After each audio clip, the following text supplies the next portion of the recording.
ESPN 94.1 FM and AM 930 present The Drive. It is Thursday, January 19th. Your drive begins now on ESPN 94.1 at AM 930. I am your host, Paul Swann, here until 6 o'clock. And then I'm going to take a break. They got to take me off the air for an hour because I'll come right back at 7 o'clock. We got basketball coming up tonight. The Thundering Herd in action, taking on the Texas State Bobcats. You can listen to that game right here on ESPN 94.1 and AM 930. Marshall coming into the contest, a part of a six-way tie Sun Belt standings for the top spot. Marshall is 15-4 overall, 4-2 in Sun Belt play. The Texas State Bobcats are 10-9, but they're 3-3 in Sun Belt play. So we've got that again for you coming up tonight here on ESPN 94.1 and AM 930. So I'm looking forward to this one tonight, see what the Herd can do. You know, I hate traveling to Texas, but you got to do that sometimes. It's not that bad, though. Not that far of a trip compared to some over the years. So I think Marshall can manage this one. So Marshall also got some good news today. So Tavion Kinsey was named to the 2023 Oscar Robertson Trophy midseason watch list. That came out today as from the USBWA. That's the Basketball Writers Association. What has Tavion done so far? Oh, just 3 Sun Belt Men's Basketball Player of the Week awards.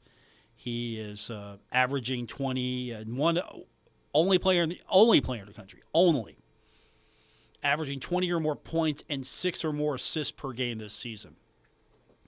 So hopefully Tavion can keep it up. I like to see Tavion get far in that watch list, maybe a finalist. That would be fantastic for Tavion. So hopefully the Herd can keep it up tonight. Tavion's a big reason why, but he hasn't been doing it alone. Thankfully, he has not been doing it alone. I think Cam Kerfman's been doing great. Micah Hand-Logden, I really like his game this year. You know, he's been fun to watch. Andrew Taylor. I think Andy Taylor's like the silent assassin of this group here. You know, when he gets on a roll, watch out. And, yeah, you've got some role players on this team, but Tavion definitely is earning all of the attention, and rightfully so. He's definitely the guy that's got to make it go for this Thundering Herd team. So we've got that game coming up for you tonight. Later on, we're going to get into a few things with you. The good news is I haven't seen anything as far as late transfer portal news or anything like that, so that's good. I'm happy that that's quieted down finally, it seems. We'll talk about later on in the program a couple of things that are coming up. We got the Bengals this weekend for you as well. Don't forget, that is coming up. It's going to be a 3 o'clock kick, and it's Sunday. It's your first game of the Sunday doubleheader, which will be right here on ESPN 94.1 and AM 930. Also on our sister station, Cat Sports 93.3 and 1340. So we've got that coming up. And yeah, I hope the Bengals go in with a chip on every player. I hope they go in with a chip on their shoulder. I hope that they don't let that blind them, and I think they've got the right quarterback to do that. I don't know if the NFL – I've seen this on social media. I don't know if the NFL is trying to plot – for a Buffalo-Kansas City championship game on the AFC side. I don't know if the NFL is sitting there thinking, yeah, we got to get this. Has got to be our matchup. I think enough people are really enjoying, honestly, I think enough people are enjoying the Bengals in the country. So I think you win either way. If it's Kansas City, if it's Mahomes and Joe Burrow, I think you win. But I know right now Buffalo is the darlings of American fandom, and rightfully so. They've gone through a lot over the last few months and most recently. But I think the Bengals are just as worthy. So I've seen that. I've seen that definitely, and not sure how, honestly, to respond to that. I don't know if leagues actually sit there and go, "We got to have this has got to be our matchup. This has got to be our matchup." I don't know what Buffalo gives you over Cincinnati I think it's about even. Either team will be a great matchup for probably Kansas City. I know the NFL already selling tickets ahead of time. You got to do that. And I know that rubbed some Bengals players wrong, that they were already planning on selling tickets for the event, that you've got Kansas City versus Buffalo. That's going to be in a neutral location in Atlanta. But you have to do that. The NFL can't just open up ticketing on Monday morning and go, okay, let's get this thing sold. You got to do that ahead of time, try to get some of those advanced ticket sales. It's easier to refund those tickets than it is to try to sell them all out in a few days, try to get everything ready. So, yeah, the NFL's got to do that. And, of course, if you're Kansas City, you're probably rooting. If you're Kansas City right now, you're rooting for the Bengals because that means you get the home game. If Kansas City wins this weekend, and more than likely they will beat the Jacksonville Jaguars, they're rooting for a win by the Bengals. They're winning. They're winning if that happens because they get to host the game. You think Kansas City wants to go play Buffalo in a neutral location? No, I don't think they want that. They're going to have to do that, but they don't want that. Takes away the advantage of having home. It takes away all the advantages of playing in Kansas City, playing in front of the home fans. Because there's no guarantee it's going to feel like a home game. It's going to be a neutral game, but it might sway a little bit more towards Buffalo if it's at a neutral location. So definitely, yeah, I don't know if anyone, if you're saying the NFL wants this matchup, Kansas City doesn't want this matchup with Buffalo. Kansas City would rather take its chances with the Bengals, I would think. To be honest with you, I think that's what you're looking at here. Kansas City and Cincinnati want to see the Kansas City-Cincinnati matchup. Buffalo would just like to see Buffalo play Kansas City. And let's not forget, what if Jacksonville pulls the upset of Kansas City and then Jacksonville's got to go on the road to either Cincinnati or Buffalo? Wouldn't that be something? Wouldn't that be something that we go from the Bengals being slighted to the Bengals playing host to the championship game of the AFC against Jacksonville? That would be something I would be here for. I would love to see that. I don't know if anyone's made plans for that potential scenario. Hey, tickets are on sale now for Cincinnati and Jacksonville. I mean, would that be disrespectful? I think you got to wait for that matchup to be actually formulated. And then, of course, on the NFC, Cowboys and the 49ers. Can the Cowboys actually break through? Can the Cowboys break through on the road again? And I think it's a foregone conclusion that the Eagles beat the Giants. The Eagles beat the Giants, and then I'm not sure if I'm calling the Cowboys over the 49ers. I personally want one more time in the Super Bowl for a revenge rematch. I want Cincinnati and the 49ers. I want that game. I want to exercise some demons here. I want that victory to be so cathartic. If it's the Bengals and the 49ers, I can channel decades of hate and frustration into that game, hoping that puts the Bengals over the top here. Yes, when it comes to the Bengals, I throw out all decorum here. The neutrality is over. I'm not just a neutral observer here. I'm not someone who covers sports. Because really, you're not supposed to root. If you're in this position, you're not really supposed to root. Especially if you get into the national level, definitely you don't see that happening. But I am one to say, when it comes to being a Bengals fan, there is no objectivity in my face. I push it out of my face. I'm not here for that. Texter writes in and says, hard to beat a good team 3 times in 1 year. Okay, I agree. Text continues, I've been hearing that since Midget League. hard to beat a good team 3 times in 1 year. You know what? I don't know who said that, but is it true? It's hard to beat a good team. Period. End of sentence is what it should be. It always should be. It's hard to beat a good team. Let's not put this, well, third time's the charm, and other useless sports cliches that get thrown at us. So I'm not going to use the phrase, hard to beat a good team 3 times. It's hard to beat a good team. Period. It's never easy. So does that mean if you lose 2 in a row, you're not going to lose the third? That doesn't usually work out that way.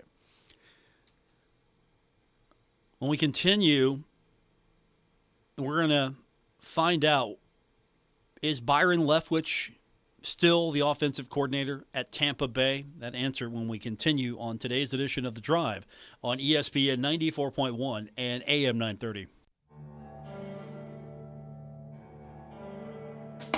This is The Drive with Paul Swann on ESPN 94.1 FM and AM 930.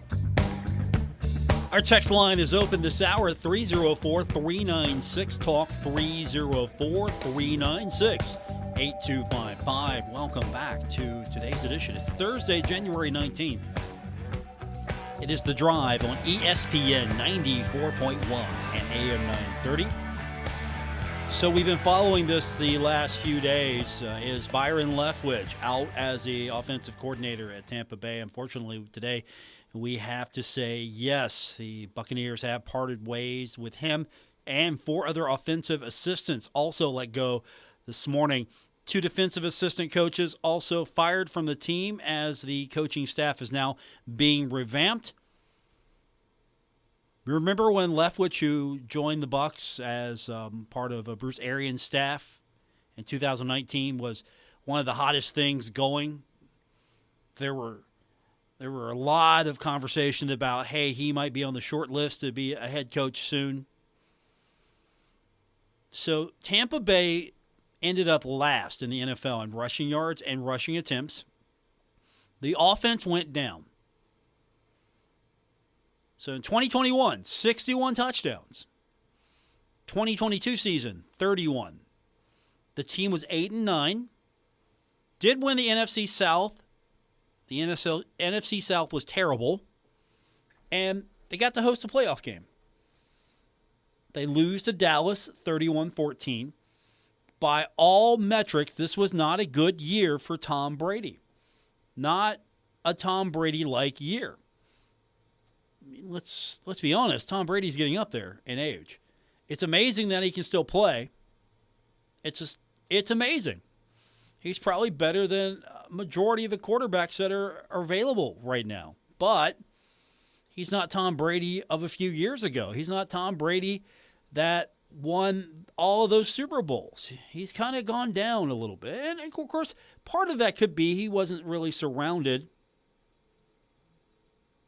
He really wasn't surrounded with the weapons that he needs. I don't know if that's a Byron Leftwich issue. I don't think that it's necessarily on Byron. But here we are. Tom Brady has a bad year, and Byron Leftwich gets let go. That's the reality here. Byron Leftwich gets let go because Tom Brady has a bad year. I don't know if this is going to hurt Byron long term. I think he'll bounce back. But he is a victim of what happens in the NFL. Business happens like this. You can't get rid of the head coach. Do you point the finger at your quarterback and say, okay, hey, it's you know what? Tom Brady's just not the package he used to be. We'll get a new quarterback in here and start fresh. No, you got to revamp. You know what the NFL stands for in a lot of circles? Not for long. 1 year, you're the hottest thing going. The next year, You're a bum. Get him out of here. And so here we are. Leftwich is out today as assistant coach. As offensive coordinator for the Tampa Bay Buccaneers. I hope he bounces back. He's not going to Pittsburgh, though. I know there were some grumbling there. There's some hope that Leftwich would make the trip to the Steel City to be an offensive coordinator for Pittsburgh. I know they've got problems there. Where does he go from here? Now, does Leftwich maybe try his hand at the college game, or does he continue to try to make a name for himself in the National Football League, maybe try to pick back up with a coaching staff somewhere else? Is that a possibility for him short-term or long-term? Maybe he goes somewhere, bounces back, has a really standout performance 2 or 3 seasons as an offensive coordinator. Maybe he gets a possible look somewhere to take the head coaching job. Is that his path? Or does he look at college? Because I know right now, without any question, if Coach Huff came out tomorrow and said, hey, we've hired Byron Leftwich, they would be rejoicing in Huntington. The streets would be full of people rejoicing. Okay, maybe 4th Avenue would be full of people rejoicing, but still, there'd be a lot of people happy. From the text line, Byron and Tampa lost practically their entire offensive line due to injury. Yeah, that's a good point. Thank you. Thank you for bringing that up. That's a good point. You don't have the personnel you used to have. When the Bengals brought in Zach Taylor as the head coach, they were abysmal those first years. Then they started getting the pieces they need, and now they're in the playoffs back-to-back. They've won consecutive playoff games. They advanced to the Super Bowl last year. They're in the divisional round again. Maybe they can get back to the AFC Championship, defending AFC North champions, defending AFC champions. You get a good quarterback in there. You get a great offensive line to protect him. We're still working on that. You bolster that with a really strong defense, and you can make a run. What did Tampa Bay have? Did Tampa Bay have a really strong defense? Did Tampa Bay have a really strong offensive line? Did Tampa Bay have prolific wide receivers? Did Tampa Bay have a strong running core? What did Tampa Bay have? Tampa Bay got what it wanted. It brought Brady in and got everything it wanted out of him. Got it back into the playoffs a few times, won the Super Bowl, got what you wanted. This was a short-term rewards package here. You bring Brady in, makes a splash, you get a Super Bowl out of it, and you see where the chips fall. That's what we got here. And now that Tom Brady, who still one of the best quarterbacks going today, I'm not talking about his all-time great status. I'm talking about his current status. Not too many better options out there. He's not the future of an organization. He's a right now option. If you need to bolster your quarterback position real quick and you can afford Tom Brady, you could do worse. Because is Tom Brady staying in Tampa? That's the thing. Here's another question. Is Tom Brady done in Tampa? Probably. Byron Leftwich is done now because he's got to take the fall for this. And the question here is, if Leftwich gets on somewhere else and has a lot of success, then he gets vindicated. If Leftwich gets on somewhere else and doesn't have a lot of success, maybe we start looking at this and going, okay, was it really Leftwich or was it Tom Brady? Was it Bruce Arians? A little bit more Bruce Arians? That's why that success happened? I hate it for him, though. I like Tom Brady, and he's having a bad year. I'm glad he's figuring it out on his own, and he's going to go out on his own terms. Maybe not on top as a Super Bowl winner, but eventually he'll ride out on that horse one more time, and off to the sunset he goes, and call it a career.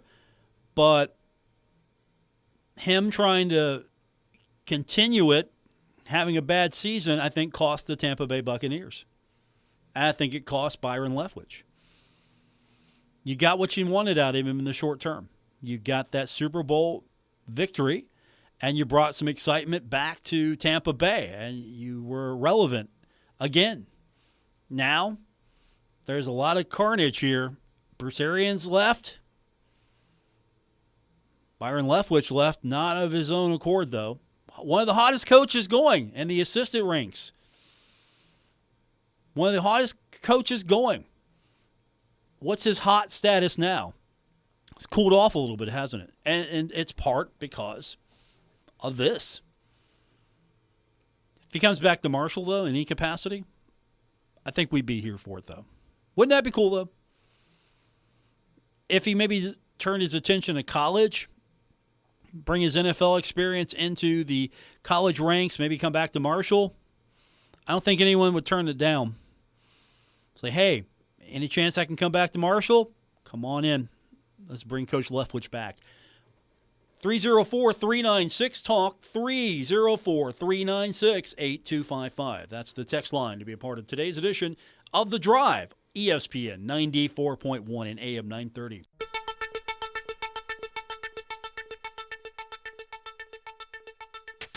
This is The Drive with Paul Swann on ESPN 94.1 FM and AM 930. It's a basketball night here on ESPN 94.1 and AM 930. I am your host, Paul Swann. Thanks for being a part of today's edition. We are getting your text in, 304-396-TALK, 304-396-8255. Coming up tonight, it's going to be Marshall at Texas State. Bobcats are 3-3 in Sun Belt play. The Thundering Herd, part of a traffic jam at the top, 4-2. 15-4 overall. And we've got it for you. 7 o'clock is going to be our airtime. We go on the air at 7 with our pregame coverage. 8 o'clock-ish tip. And it's all right here on ESPN 94.1 and AM 930.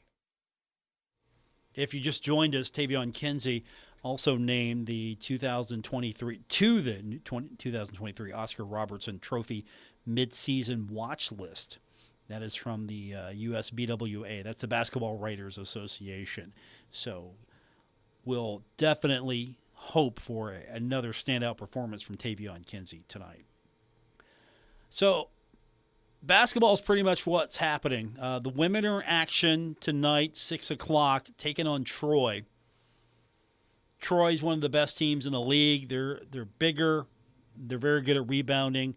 This will be a nice game for the Thundering Herd to rebound, pardon the pun, rebound by getting a victory and be a good confidence booster for this team. They're 2-4. They start off 2-0, winning the first two contests in Sun Belt play, and then they've lost 4 straight, and they have been tough losses to swallow because Marshall has put itself in positions where it had to dig itself out.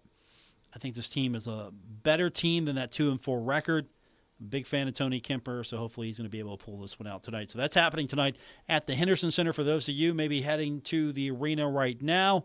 Have fun tonight, and don't forget after you're done, come right back here. 8 o'clock's our tip. We've got the game for you, Marshall at Texas State. And then I'll have the post-game coverage after the game. We'll hear from Dan D'Antoni, maybe Tavion Kinsey, I don't know. But we'll hear from Coach D'Antoni after the game. Now, this is after his interview with Steve.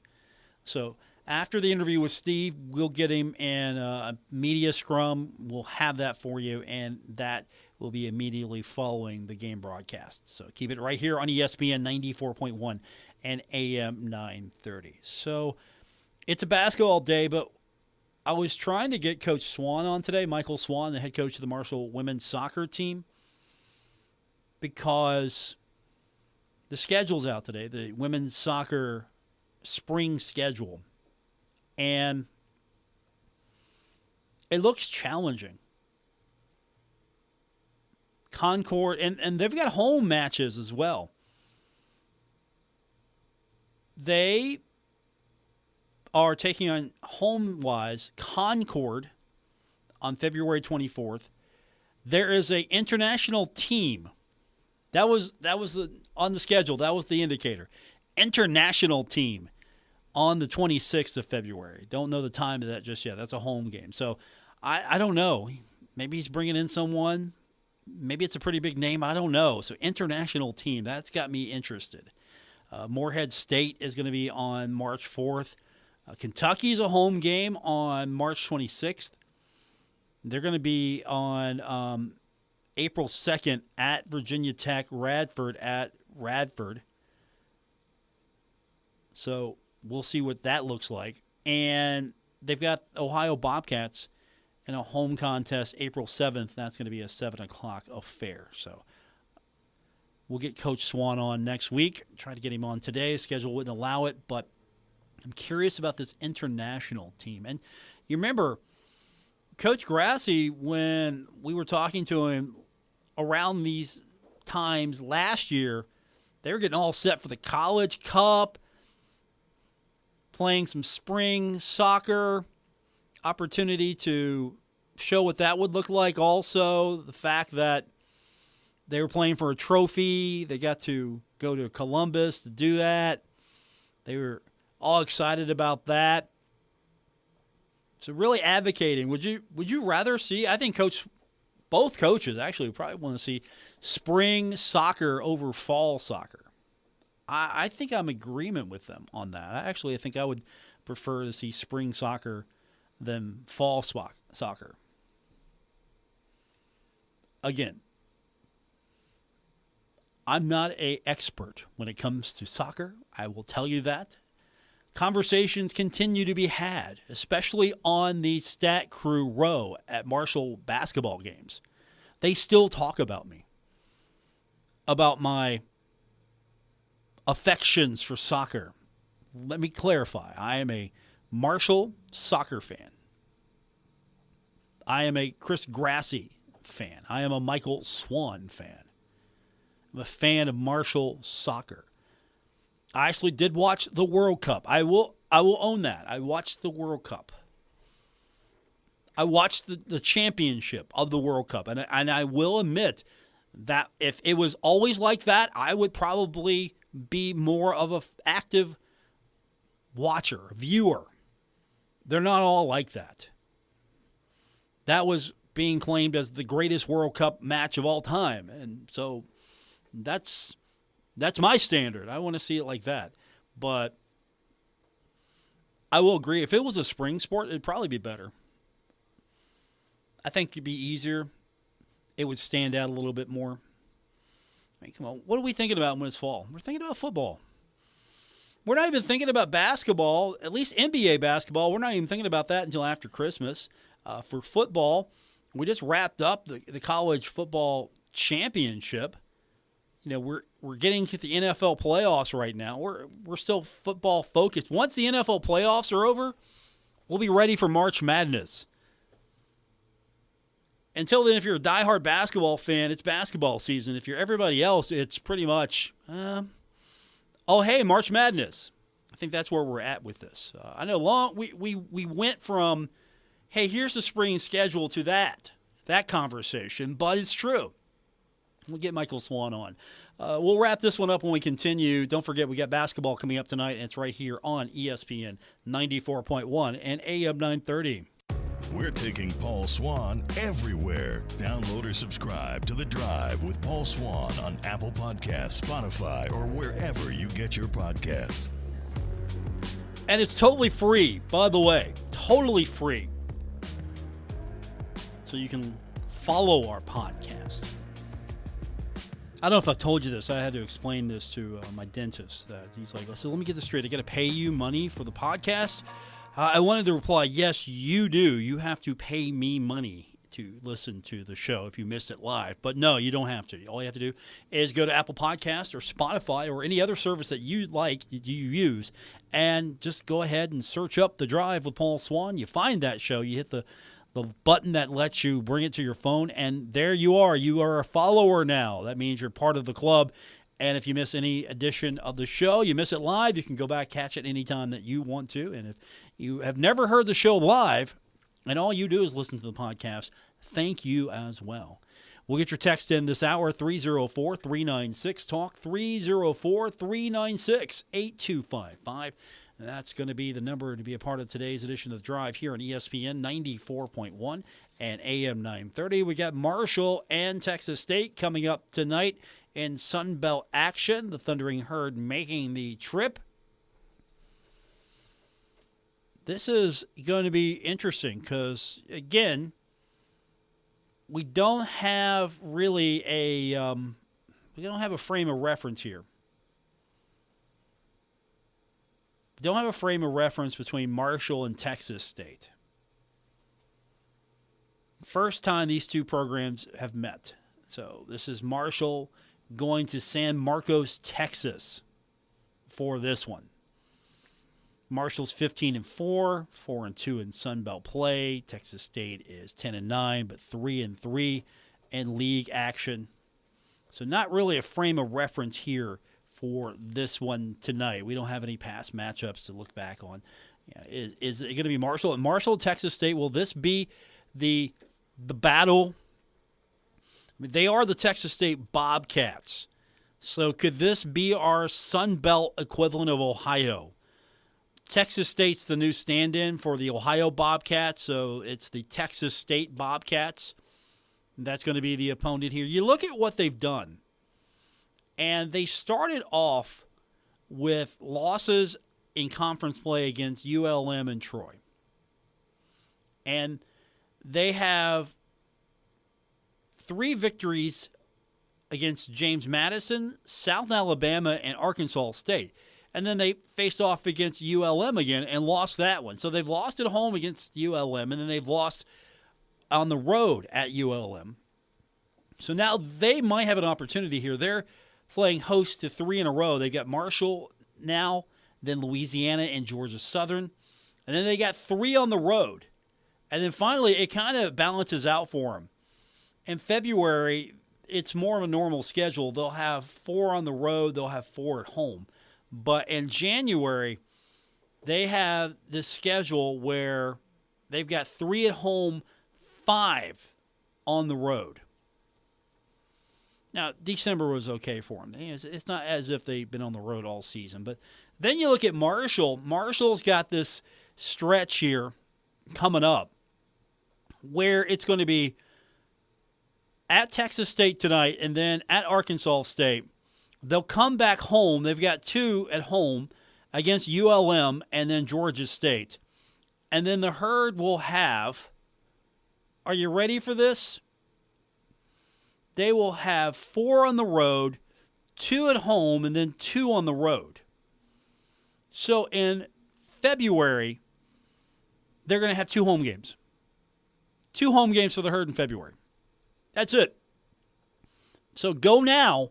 If you want to see the Herd, go now, get your tickets, because you only have 4 more opportunities to see the Herd at home at the Cam Henderson Center.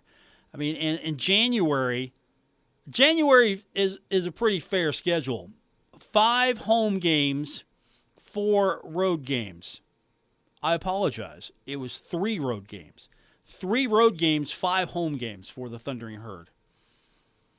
And then to start things off in late December, they had 2 on the home docket. But in February, you're not going to see the Herd very often. So I don't know if you're going to be able to make this schedule work in the future where it's going to be home, then road, then home, then road, then home, road. I don't know what the logistics are going to be here. The good news is App State's an easy trip, I'm sure, relatively speaking.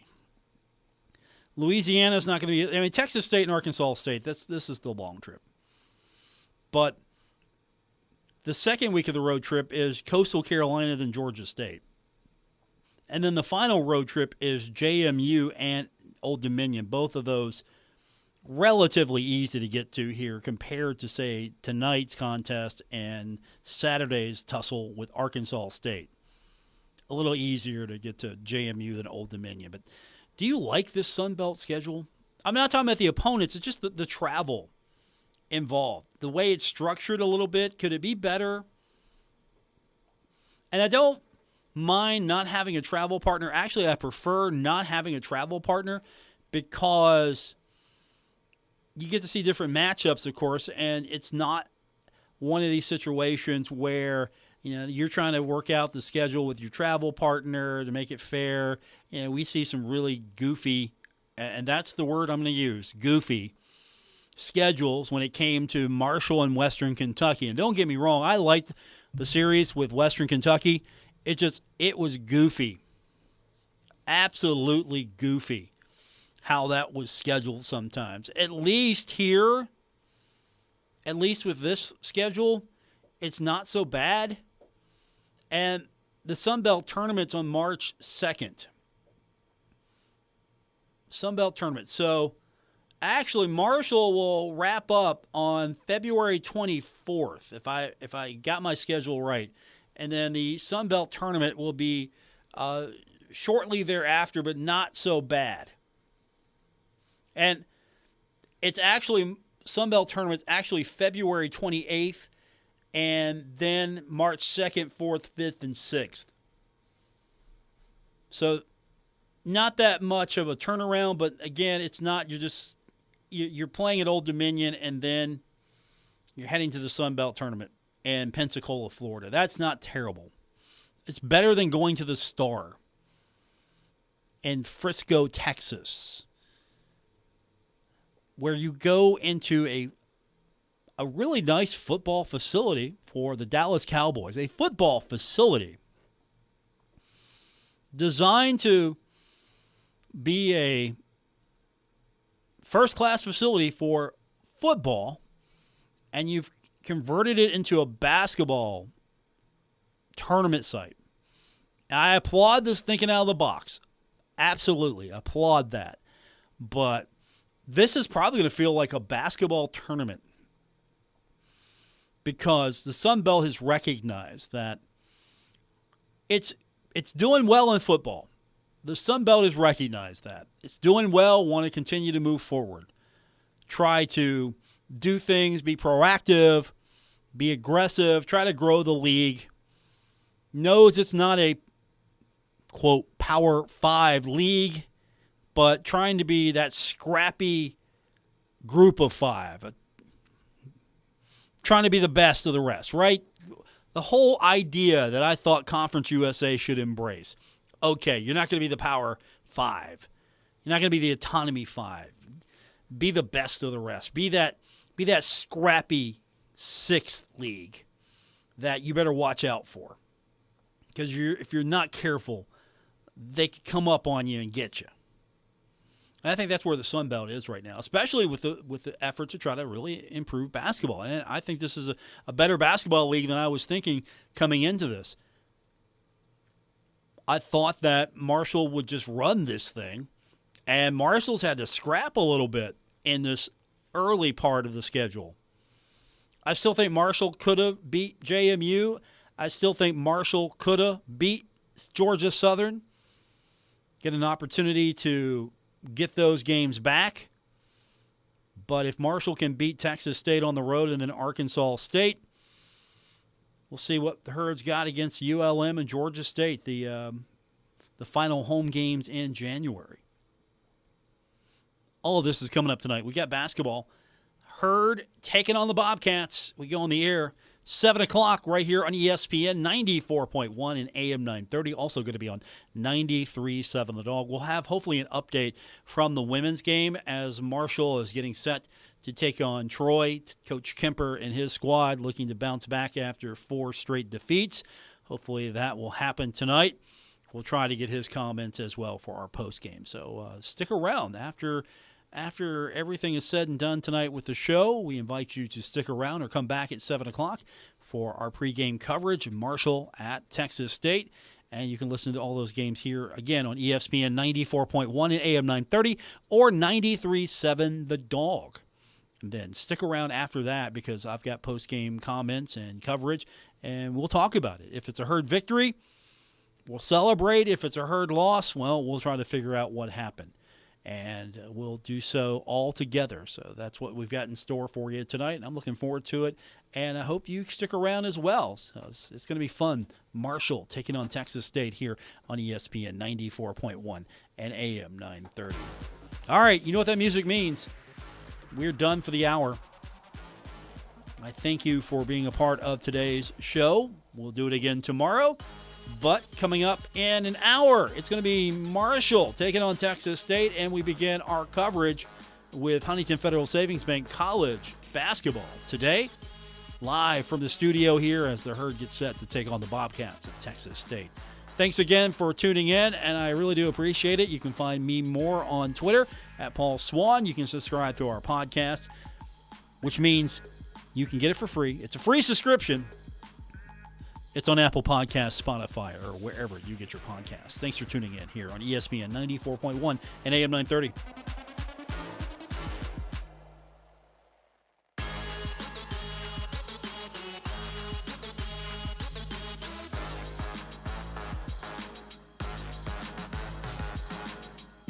WRBC Huntington, W227BS Huntington, your flagship home of the Marshall Thundering Herd and The Drive with Paul Swann, ESPN 94.1 FM and AM 930.